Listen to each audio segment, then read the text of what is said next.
नमस्कार दोस्तों, मैं मोहित तोमर आपका पीसीएम सब्जेक्ट लर्निंग चैनल में स्वागत करता हूं। तो दोस्तों, आज की इस वीडियो का जो हमारा टॉपिक है वह है परमाणु तथा अणु। तो दोस्तों, आज की इस वीडियो में मैं आपको परमाणु तथा अणु के बारे में बताने वाला हूं कि परमाणु तथा अणु का निर्माण किस प्रकार होता है, इनकी संरचना किस प्रकार होती है। तो ये सारी बात आज की इस वीडियो में मैं आपको बताने वाला हूँ। तो वीडियो शुरू करने से पहले यदि आप रोजाना केमिस्ट्री की इसी प्रकार की वीडियो पाना चाहते हैं तो हमारे चैनल को सब्सक्राइब कर दीजिए तथा उसके आगे की बेल आइकन घंटी भी प्रेस कर दीजिए ताकि हमारी आने वाली वीडियो की नोटिफिकेशन आपको मिलती रहे। तो दोस्तों, मैं पहले आपको परमाणु के बारे में समझा देता हूं कि परमाणु क्या है। तो दोस्तों, मैं पहले आपको परमाणु की बेसिक बातें बता देता हूं कि परमाणु का निर्माण आखिर कैसे होता है। तो दोस्तों, परमाणु का निर्माण सूक्ष्म कणों से मिलकर होता है। किन कणों से मिलकर होता है? सूक्ष्म कणों से मिलकर होता है। अब दोस्तों, सारे सूक्ष्म कणों से परमाणु का निर्माण नहीं होता। सिर्फ 3 मूलभूत कणों से ही परमाणु का निर्माण होता है। कितने कणों से परमाणु का निर्माण होता है? 3 मूलभूत कणों से ही परमाणु का निर्माण होता है। वो 3 मूलभूत कण कौन कौन से हैं मैं आपको बताता हूं। तो दोस्तों, वे 3 मूलभूत कण हैं इलेक्ट्रॉन, प्रोटॉन और न्यूट्रॉन। तो दोस्तों, ये 3 मूलभूत कण हैं जिनसे परमाणु का निर्माण होता है, इलेक्ट्रॉन, प्रोटॉन, न्यूट्रॉन। अब दोस्तों, इलेक्ट्रॉन, प्रोटॉन, न्यूट्रॉन परमाणु का निर्माण किस प्रकार करते हैं ये आप समझिए। तो इसके लिए आपको क्या करना होगा? आपको परमाणु की संरचना का चित्र बनाना होगा। मैंने परमाणु की संरचना का चित्र बना लिया है। अब आप इस परमाणु की संरचना का चित्र समझिए। तो दोस्तों, ये जो आप देख रहे हैं गोला सा, ये हमारा परमाणु है। ये क्या हमारा परमाणु है। और दोस्तों, इस परमाणु का एक केंद्र होता है जिसे हम नाभिक कहते हैं। क्या कहते हैं? नाभिक कहते हैं। तो दोस्तों, ये जो हमारे ये गोला खिंच रहा है ये हमारा परमाणु का केंद्र है। क्या ये हमारे परमाणु का केंद्र है? और इस केंद्र को हम क्या कहते हैं? नाभिक कहते हैं। क्या कहते हैं? नाभिक कहते हैं। जिस प्रकार मनुष्य के केंद्र को हम नाभिक कहते हैं, उसी प्रकार इन तत्वों के केंद्र को हम क्या कहते हैं? नाभिक कहते हैं। क्या कहते हैं? नाभिक कहते हैं। तो दोस्तों, आपको समझ में आ गया होगा कि नाभिक किसे कहते हैं। अब दोस्तों, इस नाभिक में 2 कण उपस्थित होते हैं। वो 2 कण कौन कौन से होते हैं? वो 2 कण होते हैं न्यूट्रॉन और प्रोटॉन। क्या होते हैं? न्यूट्रॉन और प्रोटॉन। तो न्यूट्रॉन और प्रोटॉन नाभिक के अंदर उपस्थित होते हैं और इनकी संख्या 1 भी हो सकती है और 1 से ज्यादा भी हो सकती है। अब बचा हमारा इलेक्ट्रॉन। इलेक्ट्रॉन क्या करता है? तो दोस्तों, इलेक्ट्रॉन जो होता है ये नाभिक के चारों ओर चक्कर लगाता है। ये क्या करता है? नाभिक के चारों ओर चक्कर लगाता है। अब नाभिक के चारों ओर चक्कर लगाने की भी इलेक्ट्रॉन की एक प्रक्रिया होती है। क्या होती है? एक इलेक्ट्रॉन की प्रक्रिया होती है। वो प्रक्रिया किस प्रकार है मैं आपको समझाता हूं। तो दोस्तों, नाभिक के चारों ओर चक्कर लगाने के लिए इलेक्ट्रॉन की कक्षाएं होती है। वो कक्षाएं कैसी होती है मैं आपको बताता हूं। तो दोस्तों, ये हमारे जो पहला गोला आप देख रहे हैं ये हमारी पहली कक्षा है। ये क्या हमारी पहली कक्षा है। और दूसरा आप गोला देख रहे हैं ये हमारी इलेक्ट्रॉन की दूसरी कक्षा है। ये क्या हमारी इलेक्ट्रॉन की दूसरी कक्षा है। और आप जो तीसरा गोला देख रहे हैं ये हमारी इलेक्ट्रॉन की तीसरी कक्षा है। क्या ये हमारी इलेक्ट्रॉन की तीसरी कक्षा है। अब इसमें कक्षा में बैठने की भी एक प्रक्रिया है, वह आपको बताता हूं।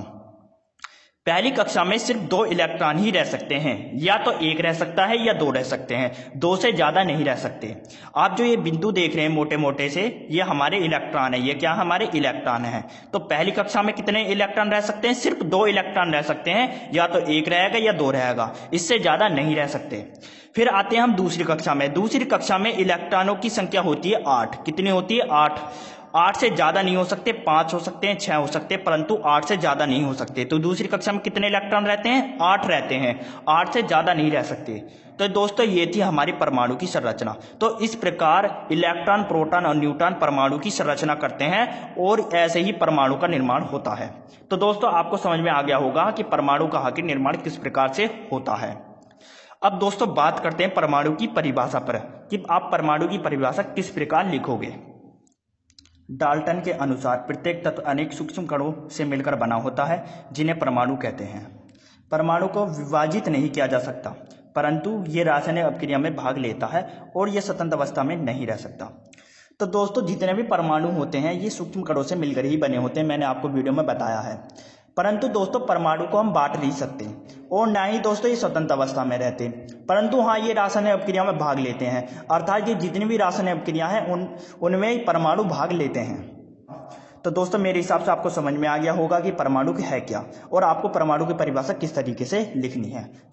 अब दोस्तों, हमारा टॉपिक है अणु। अणु क्या है और इसका निर्माण किस प्रकार होता है। तो दोस्तों मैं आपको पहले अणु के बारे में ऐसे ही समझा देता हूं कि अणु का निर्माण किस प्रकार होता है। तो दोस्तों अणु का निर्माण दो या दो से अधिक परमाणुओं से मिलकर होता है। कितने परमाणुओं से मिलकर होता है? दो या दो से अधिक परमाणुओं से मिलकर होता है। ये परमाणु भिन्न प्रकार के भी हो सकते हैं और समान प्रकार के भी हो सकते हैं। दोस्तों अणु जो होता है ये पदार्थ का एक छोटा कण होता है जो प्रकृति में स्वतंत्र अवस्था में पाया जाता है। दोस्तों अणु जो होता है किसी भी रासायनिक अभिक्रिया में भाग नहीं ले सकता। तो दोस्तों आपको समझ में आ गया होगा कि अणु क्या है और इसका निर्माण किस प्रकार होता है। अब बात करते हैं कि आप अणु की परिभाषा किस तरीके से लिखोगे। तो दोस्तों अणु पदार्थ का वह छोटा कण है जो प्रकृति में स्वतंत्र अवस्था में पाया जाता है लेकिन रासायनिक प्रतिक्रिया में भाग नहीं ले सकता। अणु दो या दो से अधिक समान या भिन्न प्रकार के परमाणुओं से मिलकर बना होता है। अणु में कोई विद्युत आवेश नहीं होता। अणु की परिभाषा की अधिकतर बातें तो मैंने आपको समझा दी हैं, सिर्फ एक बात रह गई है, अणु में कोई विद्युत आवेश नहीं होता। तो इस बात को भी आप समझ लीजिए। तो दोस्तों हमारे पास दो परमाणु हैं, एक तो हाइड्रोजन और एक है क्लोरीन। तो हाइड्रोजन पर जो आवेश होता है वो प्लस के 1 होता है और Cl पर जो आवेश होता है वो माइनस के 1 होता है। कितना होता है? माइनस का 1 होता है। जब दोस्तों हम हाइड्रोजन की और क्लोरीन की क्रिया करेंगे तो ये जो प्लस का 1 है और माइनस का 1 है ये हमारे आवेश खत्म हो जाएंगे और हमारा HCl बन जाएगा।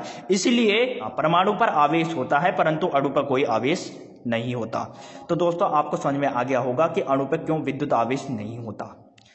तो दोस्तों यदि आपको मेरी ये वीडियो पसंद आई तो लाइक सब्सक्राइब जरूर करें तथा कोई परेशानी हो तो मेरे कमेंट बॉक्स में कमेंट करें। आपका बहुत बहुत धन्यवाद।